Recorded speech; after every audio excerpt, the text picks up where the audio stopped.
আর এই যে এত মারা গেল, ইউনূস নির্বাচনের নামে একটা প্রহসন হলো, সে বিদায় নিল, আসলো তারেক আরেকজন গ্রেনেড হামলাকারী, অস্ত্র চোরাকারবারি কিনা, এমনকি FBI এসে সাক্ষী দিয়ে সাজাপ্রাপ্ত আসামি এখন বাংলাদেশের ক্ষমতায়।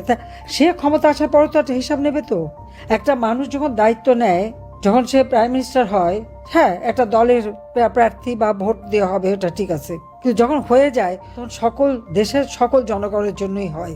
আমি তো সেইভাবে কাজ করেছি, আবার সেইভাবেই দেখেছি যে আমি যখন প্রাইম মিনিস্টার হয়ে গেছি তখন আমি তো শুধু আওয়ামী লীগ না, আমি তখন সারা বাংলাদেশের জনগণের দায়িত্ব আমার, আমরা সেইভাবে পালন করেছি। ভ্যাকসিন দেওয়ার সময় বাঁচি নেই যে কে নৌকায় ভোট দিচ্ছে কে দেয়নি তা নয়, তোর সকলের এটা প্রাপ্য, সকলের দায়িত্ব।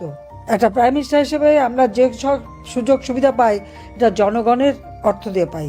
আমরা যে ডেভেলপমেন্ট কাজ করি আমাদের উদ্যোগ থাকতে হয়, হ্যাঁ এটা জনগণের টাকা থেকে করি বা আমরা ঋণ দিয়ে শোধ দেই, কিন্তু সেটা করতে গেলে সেই দেশটাকে জানতে হবে, মানুষের অবস্থা জানতে হবে, মানুষের ভালো মন্দ বুঝতে হবে। ফেব্রুয়ারি মাস ইলেকশন হলো, ক্ষমতা আসলো, সঙ্গে সঙ্গে ভ্যাকসিন দেওয়া শুরু করলো না কেন?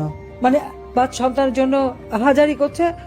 আমাদের প্রাইম মিনিস্টার যাচ্ছেন তার মেয়েকে নিয়ে থিয়েটার দেখতে, মেয়ে বউ নিয়ে থিয়েটার দেখা, সিনেমা দেখা, কোথায় যে গাড়ি চালানো, বিলাসিতা করে বেড়াচ্ছে। কোনো দায়িত্ববোধ নেই এদের।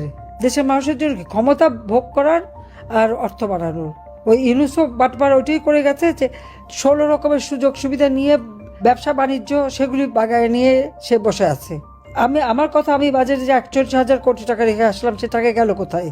কেন ইউনিসেফের সাথে যে চুক্তি এবং গাভির সাথে চুক্তি সেটা রিনিউ না করে ভ্যাকসিন না কিনে এটাকে কি করলো সেটা জবাবদিহি করতে হবে।